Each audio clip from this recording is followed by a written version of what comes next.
My mom refused to watch my kids while I was caring for my injured husband, until I exposed her 5 years conspiracy and turned her whole life upside down. Okay, so I, 32 female, need to get this off my chest cause it's been eating me alive.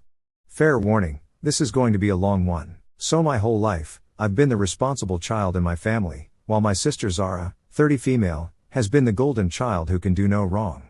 I'm Thea, BTW. And when I say golden child, I'm not exaggerating or being dramatic. Growing up, Zara got new clothes, I got hand-me-downs. She got a car for her 16th birthday, I got a watch, and not even an Apple Watch, LOL, just some $30 thing from Target. She went to a private college with our parents helping her. I worked my ass off through community college while living at home and still had to pay rent. You get the picture. My parents always had some excuse ready. Zara needs more support, Zara's going through a tough time, Zara has so much potential. Meanwhile, I was just there, the reliable one, the boring one, whatever. I thought once we grew up, things would even out. Boy, was I wrong. About 5 years ago, my dad Orion, 62 male, got diagnosed with chronic kidney disease, at least that's what they told us. He supposedly needed regular dialysis, expensive medications, and eventually, they said he might need a transplant. My parents didn't have health insurance cause dad was self-employed, and mom Celeste, 58 female, always said it was too expensive. Yet somehow, they always had money for vacations before this. Funny how that works. They called a family meeting right after the diagnosis. I remember walking into their kitchen with my then boyfriend, now husband Nico. Zara was already there with her boyfriend, now husband Finn. Mom was crying, dad looked worried, but honestly not as bad as someone who just got a serious diagnosis should look. But what do I know? The treatments are going to cost $2,000 a month, mom announced, dabbing at her eyes with a tissue. We don't have that kind of money. We all sat in silence for a minute. I had just landed my first real job as an accountant at a small firm. Wasn't great money, but it was steady. I could maybe help a little, I offered, maybe a few hundred. Zara is still in college, mom said quickly, not even acknowledging what I said. She can't be expected to contribute. Finn nodded like the yes man he is. We're saving for our wedding. Nico squeezed my hand under the table. We were saving too, for a house, for our future. But apparently, our future wasn't as important as Zara's wedding. Cool, cool, cool. Dad looked directly at me with those sad puppy dog eyes he does so well. Thea, we're not asking for a handout, just help until I get better. So I agreed to send $500 a month, temporarily. That was the plan.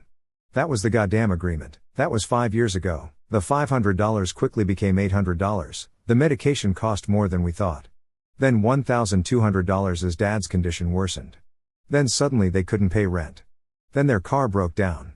Then they needed insurance.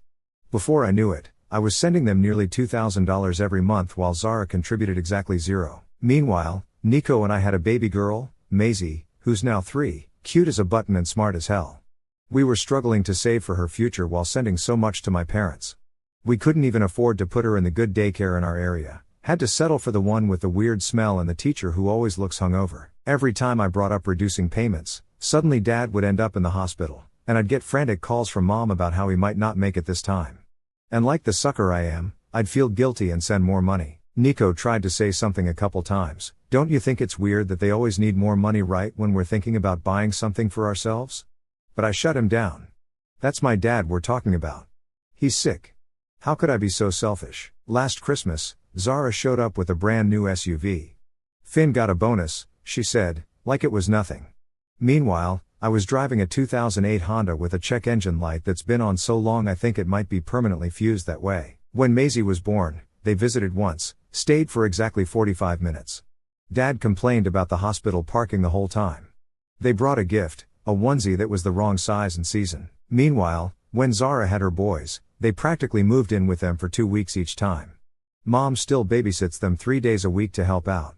But again, I made excuses. Dad's sick, they're tired, they live 20 minutes away, but somehow that's too far to visit their granddaughter regularly. I've sent them roughly $90,000 over the last 5 years. Let that sink in. We could have bought a house with that money. Could have set up a college fund for Maisie.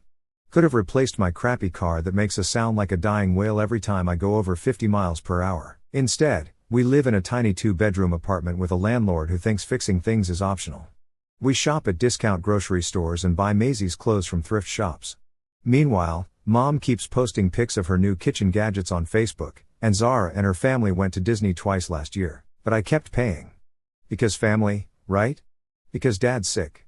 Because I'm a massive idiot who can't say no. Then last Wednesday happened, and everything changed. It was supposed to be just a normal day.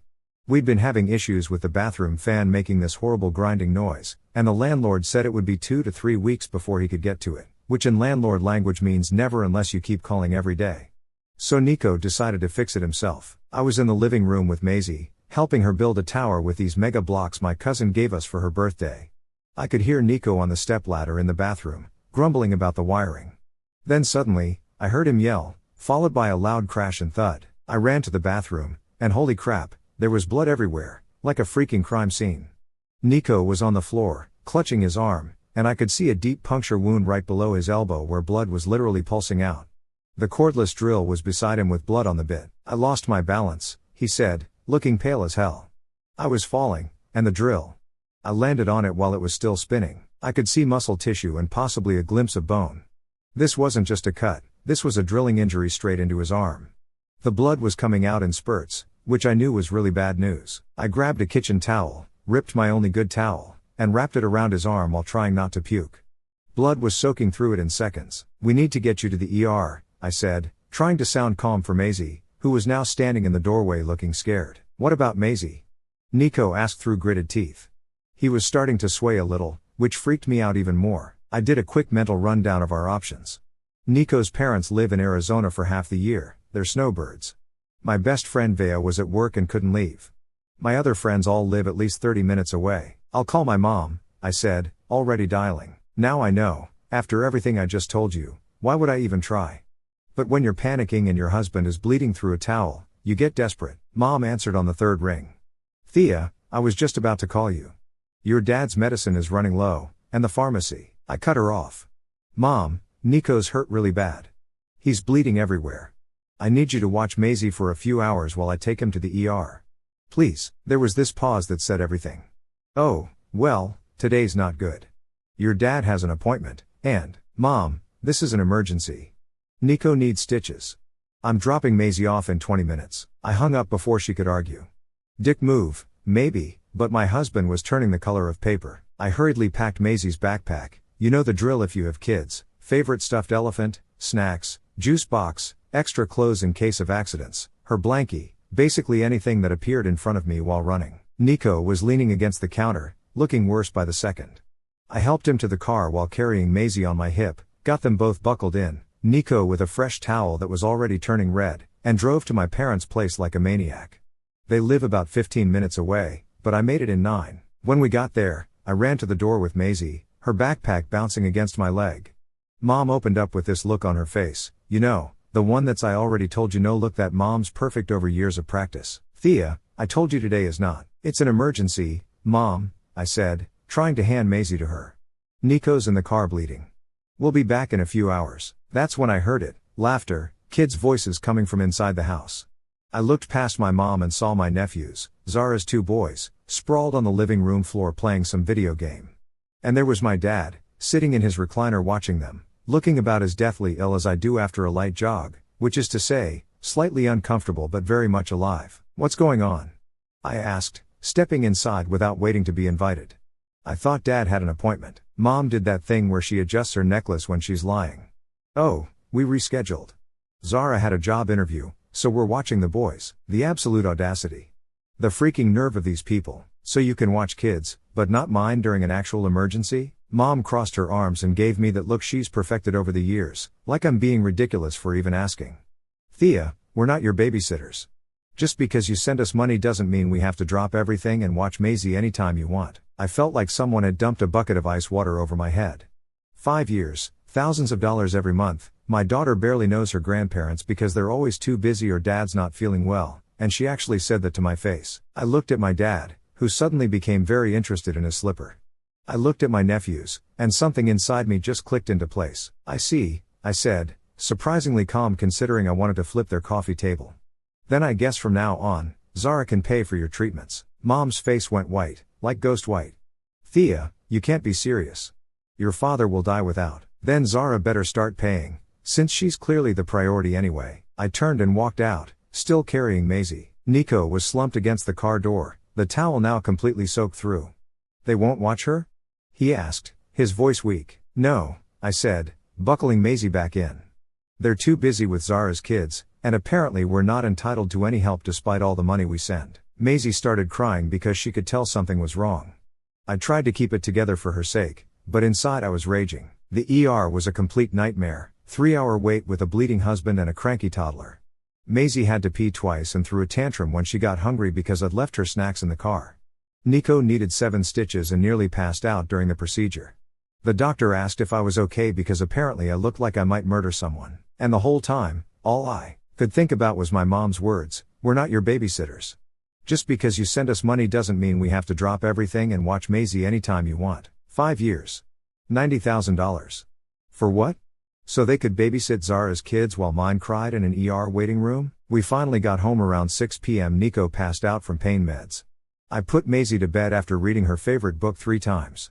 Then I sat on the bathroom floor and cried for about 20 minutes. But weirdly, once I was done crying, I felt lighter, clearer, like I'd been walking around with foggy glasses for years and someone finally cleaned them. I woke up the next morning at like 5:30 a.m. with this weird sense of calm. Like when you finally decide to quit a job you hate and you just know it's the right call.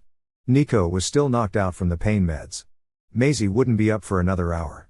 So I grabbed my phone, and holy crap, 27 missed calls, 14 texts, and many voicemails. My family had been busy overnight. I didn't listen to a single one. Didn't read a single text. Just went straight to my banking app and stared at the automatic transfers that had been draining our account for 5 years. $1,850 scheduled to transfer to my parents' account in 3 days, $320 for their car insurance on the 15th, $280 for their cell phone plan at the end of the month. It was actually seeing it all laid out that made me realize how insane this situation was. We were paying their cell phone bill while I was using a cracked iPhone 8 that randomly shuts off if the temperature drops below 60 degrees. Nico shuffled into the kitchen, holding his bandaged hand up like a paw. "You're up early," he mumbled, trying to one-hand the coffee maker. "Are you really going to do this?" he asked, noticing my phone open to the banking app. I nodded and hit cancel payment on the big monthly transfer. Then the car insurance. Then the cell phone. With each click, I swear I felt physically lighter, like I was dropping dumbbells I'd been carrying around. "I should have done this years ago," I said, my hand surprisingly steady. "Yeah, you should have," Nico agreed. He's been against this arrangement from the start but respected that it was my family, my choice. "What made you finally decide?" "Mom basically said that paying them $90,000 doesn't entitle me to one afternoon of babysitting during an emergency," I said, still kind of shocked by the whole thing. "Meanwhile, Zara drops her kids off whenever she wants while we struggle to afford daycare," Nico added, wincing as he tried to open the coffee container. "And did you see Dad yesterday? He looked fine, totally normal, not like someone who needs $2,000 in medical treatments every month." Nico nodded. "I've been saying that for years, babe." I spent the rest of the day ignoring my phone and playing with Maisie. We built a fort in the living room and watched Encanto for the 47th time. Still slaps, though. I made Nico's favorite pasta for dinner. It felt like celebration pasta. Around 4 p.m., there was a pounding on our door that made Maisie jump. I looked through the peephole. "Mom, Thea," she shouted through the door. "I know you're in there. Your father needs his medication." I didn't open the door. "Tell Zara to pay for it. He'll die, Thea." "Is that what you want?" Nico came up behind me, his good arm around my waist. "You don't have to talk to her," he whispered. "Dad's been dying for 5 years," I said loud enough for Mom to hear. "Zara can take a turn saving him." What came next was a stream of insults that would make a sailor blush. My mother, who goes to church every Sunday and posts inspirational Bible quotes on Facebook, called me every name in the book: selfish, ungrateful, heartless, and some stuff I won't repeat because it's honestly too awful. I took Maisie to her room to play so she wouldn't hear her grandma having a complete meltdown on our doorstep. Mom kept yelling for a while, then finally left. That evening, I got an email from Dad: "Your mother is beside herself. I don't know what's gotten into you, but we need the money for my medication by tomorrow or I'll have to go to the hospital. $1,450 this time because of the new treatment." Notice how the price keeps changing. One day it's $2,000, next it's $1,850, now it's $1,450. Almost like they're just making up numbers or something. I deleted the email without responding. The next day was Friday, and I had to go back to work. I was worried they might show up at my office, so I warned security about a potential family situation. They were super understanding, which makes me think this kind of thing happens more often than people talk about. Around lunchtime, my work phone rang, number I didn't recognize, but I answered because it could have been a client. What the hell, Thea? It was Zara, of course. Mom said you're refusing to help Dad now. That's right, I said, closing my office door. Your turn, I can't afford that. Finn and I just bought a boat. I literally laughed out loud. A boat? While I've been paying thousands for Dad's treatment, you bought a boat? It's not my fault you decided to help them. No one forced you. The absolute lack of self-awareness was stunning.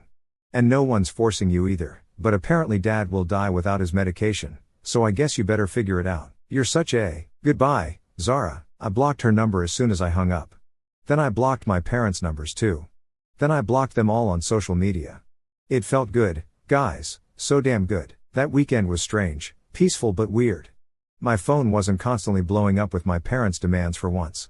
Nico and I took Maisie to the park, and I wasn't checking my phone every 5 minutes dreading some new financial crisis. On Sunday night, I was browsing online for daycares, the nice ones we could now potentially afford, when Nico sat down next to me.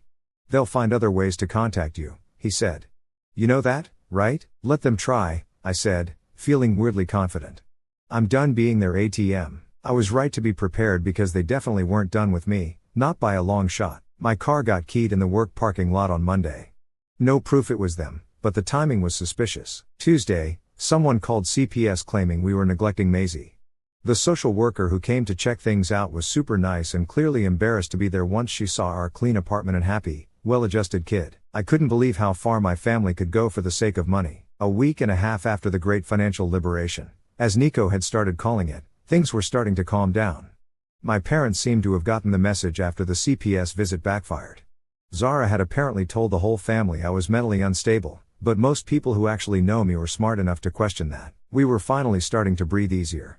Nico's hand was healing nicely. The doctor said he probably wouldn't even have much of a scar.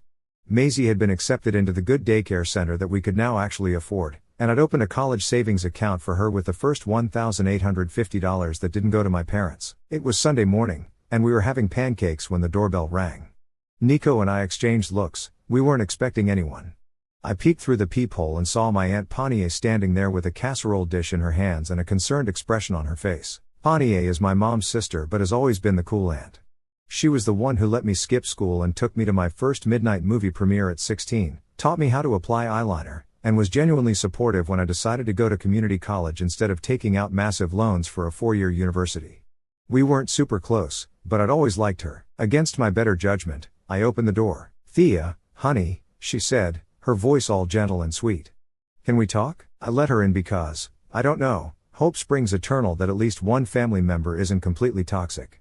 Maisie immediately ran up to her yelling Annie Percy, which melted my heart a little. Panier brought her a little stuffed penguin, which was actually age appropriate and something Maisie would like. Points for that. After Maisie went down for her nap and Nico conveniently decided he needed to run to Home Depot, Panier and I sat at the kitchen table. The casserole, some kind of chicken and rice thing, sat between us like a peace offering. I understand why you're upset, she started, which surprised me. Most of my family operates on the Thea is wrong by default principle. Your parents have relied on you too much. I nodded cautiously, waiting for the but. But Thea, sweetie, your dad really is sick. He was in the hospital yesterday. The doctors say he might not have long without his treatments. There it was, the guilt trip express, right on schedule. The familiar knot formed in my stomach, the one that's been there for 5 years whenever they need money. Well, Zara can help them. Panier sighed, pushing the casserole a little closer to me like I might be more likely to cave if I ate her food. Zara says she can't afford it. Your parents are talking about having to sell their house. I nearly choked on the water I was drinking. They rent, Aunt Panier. They don't own a house. She looked genuinely confused. But your mom said, they've been lying to you. They've been lying to everyone. I pulled out my phone and showed her my banking records. I've sent them over $90,000 in the last 5 years. Her eyes widened. That can't be right. It is. And somehow they're still always broke. Dad's never getting better, and Zara is buying boats. Panier was quiet for a long time, staring at the records on my phone. I had no idea, she finally said. But Thea, whatever they've done, your dad's health is at stake now. I felt the doubt creeping in, the what ifs. What if he really is sick and I'm just being petty? What if he dies because I wouldn't help? Could I live with myself? I'll think about it, I said finally, mostly to end the conversation. After Pontiac left, leaving the casserole, which was actually pretty good, I sat at the computer for a long time looking at our finances. We could send them $500 this month, maybe, just for the medicine, not the full amount, but enough to help if Dad really was sick. You're going to help them again, aren't you? Nico asked from behind me. He'd returned from Home Depot with a single light bulb, which was definitely not what he went for. I don't know, I admitted. What if he really is dying this time? Nico sat next to me and placed his good hand on mine. Call the hospital. Verify he was even there. I blinked. That had never occurred to me. 5 years of sending money, and I'd never once thought to verify anything they told me. I called the hospital where Pontiac said he'd been admitted. Hi, I'm calling to check on my father, Orion Mercer. He was admitted yesterday. I used my most professional voice. After getting transferred twice and providing my dad's date of birth, the final verdict, they had no record of an Orion Mercer being admitted in the past week, or at any point in the last 6 months. I called the other 2 hospitals in our area. Same result, no record of my father being treated anywhere. When I told Nico, he didn't even look surprised, just sad for me. I'm sorry, babe, he said, pulling me into a hug. I suspected something like this, but I didn't want to be right. I've been such an idiot, I whispered against his shoulder. No, you've been a caring daughter. They took advantage of that. That night, I couldn't sleep. I kept thinking about all the times Dad had supposedly been too sick to come to Maisie's birthday or when they canceled Christmas plans last minute because he was having a bad day. I kept thinking about the specialist appointments I'd paid for, the medications, the treatments. Were any of them real? Was he even sick at all? The next morning, I took the day off work and drove straight to my dad's supposed kidney specialist's office. I'd checked it online dozens of times before, back when I still trusted them. I introduced myself as Orion Mercer's daughter, asked about his treatment plan, and waited while the receptionist searched their system. She found no record under his name or my mom's, not even for dialysis. I left numb, sat in my car outside the kidney specialist's office for what felt like hours but was probably just 20 minutes, trying to process what I'd just learned. My dad wasn't a patient there. He had never been a patient there. I called Nico, my hands shaking so bad I could barely hit the right buttons. He's not a patient, I said when he answered. He's never been there. Oh, Thea.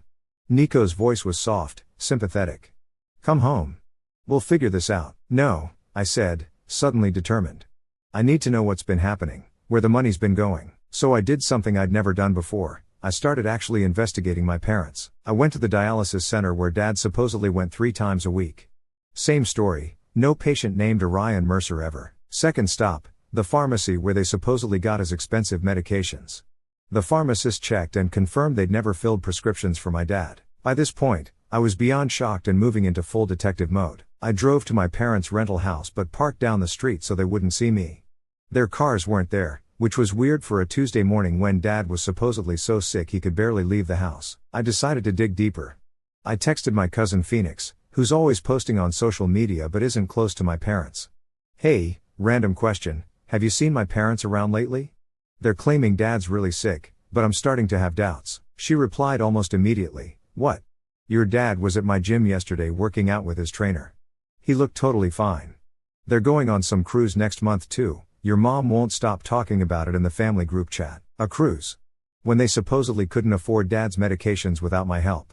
When he was supposedly too sick to even babysit Maisie for a few hours. I drove to my work and spent the afternoon using resources I probably shouldn't have used.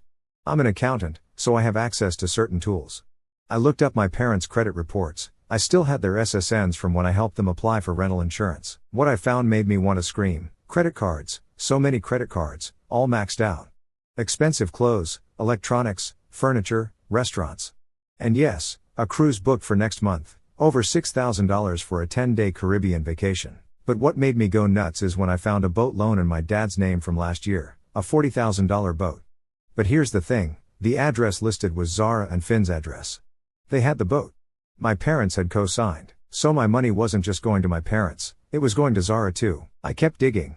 Found a bank account I didn't know about with regular transfers to Zara labeled gift payments for her kids' private preschool. By the time I finished, I was in a weird state of calm fury, the kind where you're so angry you loop back around to being weirdly rational. I drove home and spread all the evidence on our kitchen table for Nico to see.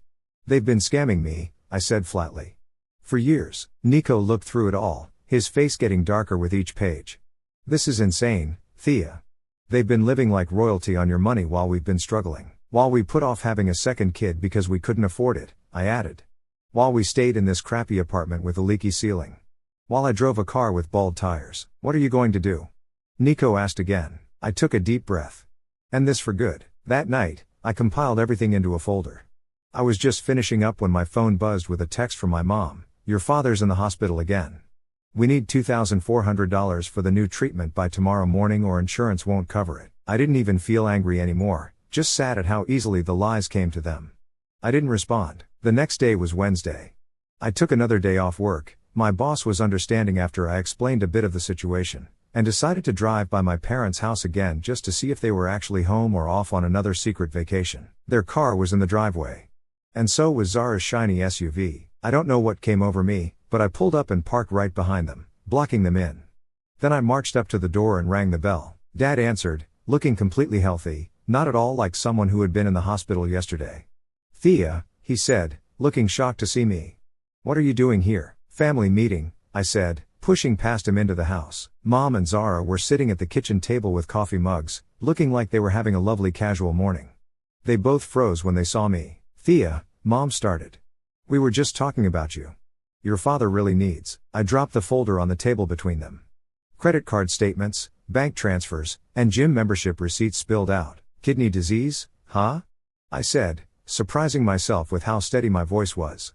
Must be a miracle recovery to have a personal trainer at the gym. The look on their faces, guys, I wish I had a picture of it.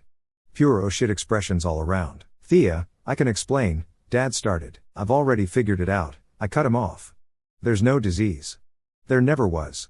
I checked with all the doctors you claim to see, none of them have ever heard of you. Mom's face went from shock to anger. You had no right to. I had every right. I finally raised my voice. I've given you $90,000 over 5 years. I've struggled to support my own family while funding your lifestyle, and Zara's boat and her kids' private school. Zara at least had the decency to look ashamed. The boat's not. Save it, I snapped. I saw the loan with Dad as co-signer. I saw the transfers to your account. I turned back to my parents. 5 years I believed you. For 5 years I skipped vacations, I bought the cheapest food, I put off having another baby because we couldn't afford it. Meanwhile, you're going on cruises and joining country clubs. Mom tried a different approach, her voice softening. Thea, honey, you don't understand. Your father did have health problems. We just used some of the money for other things too. What health problems? Name one actual diagnosis from one actual doctor. Silence. That's what I thought. I said, I'm done. This ends now. I'm never giving you another cent. You can't just abandon your family, Dad said, trying to sound firm but looking nervous. After everything we've done for you. I actually laughed. What exactly have you done for me? You wouldn't even watch Maisie when Nico was bleeding. You told me straight to my face that paying you $90,000 doesn't entitle me to ask for babysitting during an emergency. We were busy with Zara's boys, Mom said defensively. Yeah, you've always got time for Zara, don't you? Always money for Zara. Always help for Zara. I turned to my sister. Hope you've got room in your budget to support them now, sis, because the gravy train is over. Then I walked out, ignoring their protests. I got in my car and drove away, feeling like I'd just broken out of prison after a 5-year sentence. That evening, I started getting calls and texts from extended family. Apparently my parents had already started spinning their sob story, their ungrateful daughter abandoning them in their time of need, cutting them off without warning, being selfish and cruel. But I was done playing their game. I sent one final text to the entire family. I know the truth about Dad's illness. I've seen the Disney photos. Don't contact me or my family again. Then I blocked every single one of them. It's been 4 months since I cut them off. Meanwhile, our life has completely changed. We moved to a better apartment with an actual yard. Maisie's in a great daycare with music classes. I got a newer used car that doesn't make death rattles. We have an actual savings account with actual money in it. I started therapy to deal with 30+ years of family BS. My parents had to downsize their rental. Zara had to sell the boat. They're all pissed about it, but guess what? Not my problem. Nico's parents visit often now. They're amazing with Maisie and they've never once asked us for money. Funny how that works. Last week, I saw my mom at Target. She tried to approach me, looking all sad and pitiful. I turned and walked away. Felt nothing. Maisie sometimes asks about them. That's the hardest part. Where's Grandma and Grandpa?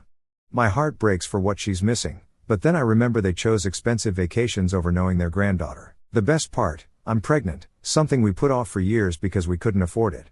Turns out, when you're not supporting 3 extra adults, you can actually afford to expand your own family. So that's my story. 5 years of being scammed by the people who were supposed to love me most. But it's over now, and we're rebuilding our life on our terms. If you take anything away from this, let it be this: sometimes the most loving thing you can do for yourself and your kids is to walk away from a toxic family. Blood doesn't entitle anyone to drain your bank account.